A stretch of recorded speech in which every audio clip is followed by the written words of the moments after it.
करीब 2 महीने पहले दिवाली की बात है। तारीख 8 नवंबर साल 2024 की टू बी एग्जैक्ट। कनाडा के पीएम जस्टिन ट्रूडो ने कहा कि कनाडा में खालिस्तान समर्थक मौजूद हैं। हालांकि उन्होंने ये भी कहा कि ये लोग पूरे सिख समुदाय को रिप्रेजेंट नहीं करते। इसके साथ ही उन्होंने ये भी कहा कि कनाडा में रहने वाले कई हिंदू पीएम मोदी के सपोर्टर्स भी हैं, लेकिन वो पूरे कनाडाई हिंदू समाज को रिप्रेजेंट नहीं करते। अब इन दोनों बातों से जो चीज दिखती है वो है कनाडा और इंडिया के रिश्ते। अब तक कई कैनेडियन पीएम पर खालिस्तानी सपोर्टर्स को शरण देने के आरोप लगते थे, लेकिन इतना खुलकर कभी किसी ने ये एक्सेप्ट नहीं किया था। अब जस्टिन ट्रूडो ने ये एक्सेप्ट भी किया है और अब उन्होंने इस्तीफा भी दे दिया है। जी हाँ, जस्टिन ट्रूडो ने 6 जनवरी की शाम इस्तीफा दे दिया है और इसके बाद अब ये माना जा रहा है कि कनाडा के सबसे पॉपुलर नेता रहे जस्टिन ट्रूडो का पॉलिटिकल करियर अब खत्म होने की कगार पर है। तो ऐसे में फिर सवाल आता है कि कनाडा का अगला पीएम कौन होगा और क्या अब ट्रूडो के जाने से कनाडा में एंटी इंडिया पॉलिटिक्स और खालिस्तान मूवमेंट कमजोर होगा। चलिए सारी चीजों पर बात करते हैं। तो कहानी को 6 जनवरी की शाम से शुरू करते हैं। जस्टिन ट्रूडो ने कनाडा के लोगों को एड्रेस करते हुए पीएम पद से इस्तीफे का ऐलान करते हुए कहा, मैंने लिबरल पार्टी के अध्यक्ष से नए नेता का इलेक्शन शुरू करने के लिए कहा है। अगर मुझे घर में लड़ाई लड़नी पड़ेगी तो आने वाले चुनाव में सबसे बेहतर ऑप्शन नहीं बन पाऊंगा।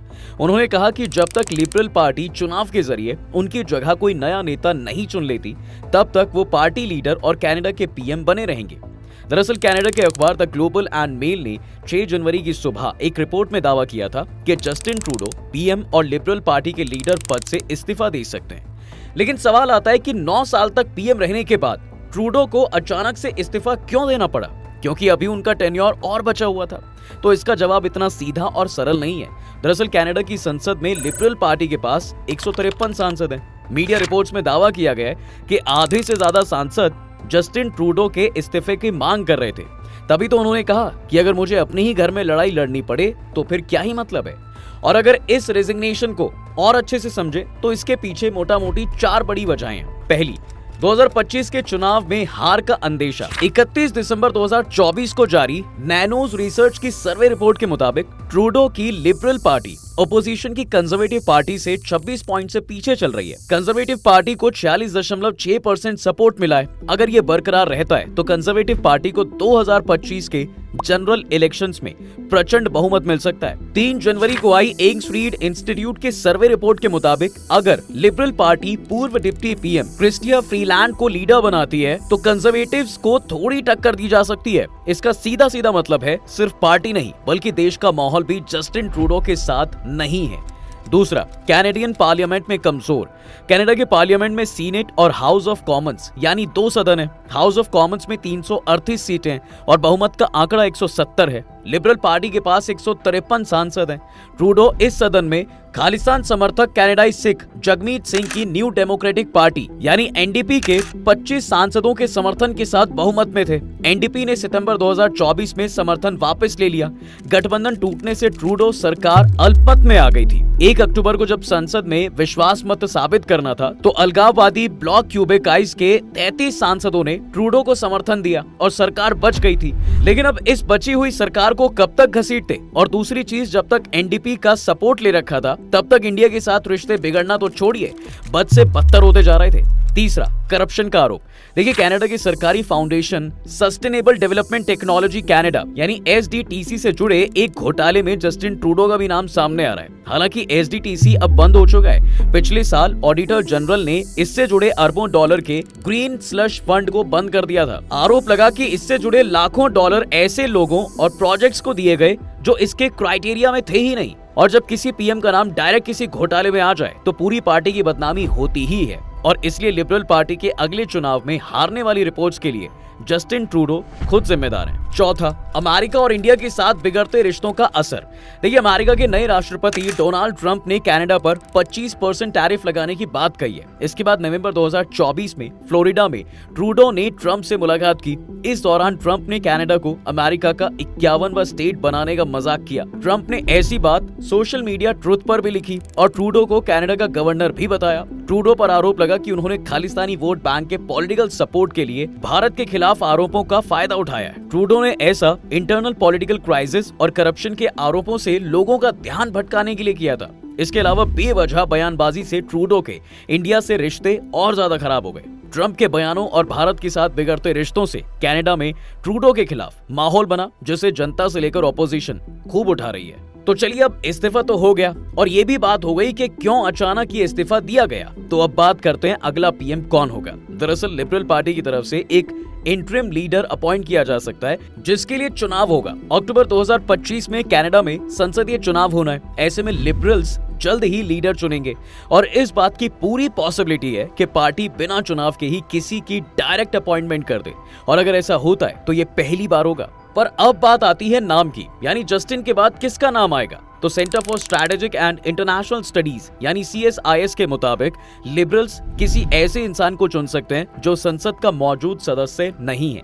अगर ऐसा होता है तो नए पीएम को संसद का सदस्य बनाने के लिए एक सेफ सीट के सांसद का इस्तीफा कराकर उसे वहां से चुनाव लड़ाया जाएगा। पर दिक्कत ये भी है कि पार्टी के पास बहुत कम ऐसी सेफ सीटें बची हैं। अब एक समीकरण ये भी है कि पार्टी हार वाला रिस्क लिए बिना मौजूदा किसी सांसद को पीएम बना सकती है। CSIS का मानना है कि बैंकर रहे मार्क कार्नी, डिप्टी पीएम रही क्रिस्टिया फ्रीलैंड, विदेश मंत्री मेलानी जॉली और ट्रूडो के लंबे समय से दोस्त रहे और वित्त मंत्री डोमिनिक लेब्लांक भी पीएम बन सकते हैं। सबसे पहले अगर क्रिस्टिया फ्रीलैंड की बात करें तो वो एक्स डिप्टी पीएम रह चुकी हैं। वो 2019 से 2024 तक कनाडा की डिप्टी पीएम रही हैं और ट्रूडो के खिलाफ पार्टी में आवाज बुलंद करने वाली और कई सांसदों का सपोर्ट भी इनके पास है। इसके साथ ही कई रिपोर्ट्स में ये भी क्लेम किया गया है कि अगर पार्टी जस्टिन ट्रूडो की जगह उन्हें पीएम बनाती है तो पार्टी के 2025 के जनरल इलेक्शंस में ओपोजिशन को अच्छी टक्कर दे सकती है, यानी जनता में इनका सपोर्ट अच्छा है।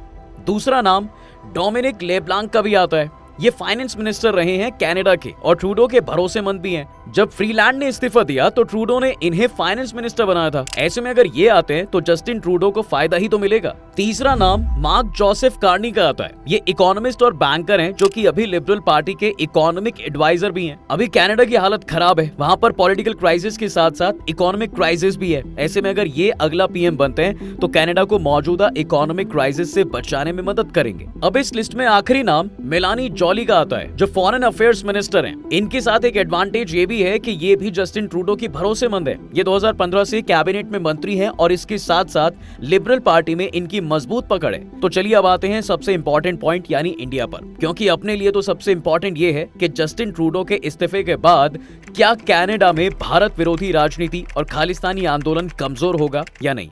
दरअसल पिछले कुछ अरसों से भारत और कनाडा के रिश्तों में कड़वाहट आ चुकी है। कनाडा में खालिस्तान समर्थक नेता हरदीप सिंह निज्जर की के मामले में कनाडा के प्रधानमंत्री जस्टिन ट्रूडो ने आरोप लगाया था कि इस हत्या में भारतीय एजेंटों के शामिल होने के सबूत हैं। भारत ने इन आरोपों से इनकार किया था। इसके बाद से ही दोनों देशों के बीच रिश्ते बद से बदतर होते चले गए हैं। दोनों देशों ने एक दूसरे के डिप्लोमैट्स को भी देश छोड़ने को कहा था। आप ये बिल्कुल कह सकते हैं कि मौजूदा वक्त में दोनों देशों के बीच के रिश्ते अपने सबसे खराब दौर से गुजर रहे हैं। जब ट्रूडो ने भारत पर आरोप लगाए तो ये भी कहा जा रहा था कि ट्रूडो कनाडा में सिख समुदाय का वोट लेने के लिए भारत के लिए इतना अग्रेसिव हो रहे हैं। भारत सरकार लंबे वक्त से कनाडा को खालिस्तानी अलगाववादियों पर कार्रवाई करने के लिए कहती रही है, लेकिन उनके कान पर जूं तक नहीं रेंग रही है। भारत का मानना है कि ट्रूडो सरकार अपने वोट बैंक की राजनीति को ध्यान में रखते हुए खालिस्तान पर नरम है। विदेश मंत्री एस जयशंकर भी ऐसा कह चुके हैं। इसके पीछे सिंपल सी वजह है। दरअसल कनाडा की आबादी में सिख 2.1% हिस्सेदारी रखते हैं। पिछले 20 सालों में कनाडा के सिखों की आबादी दोगुनी हुई है।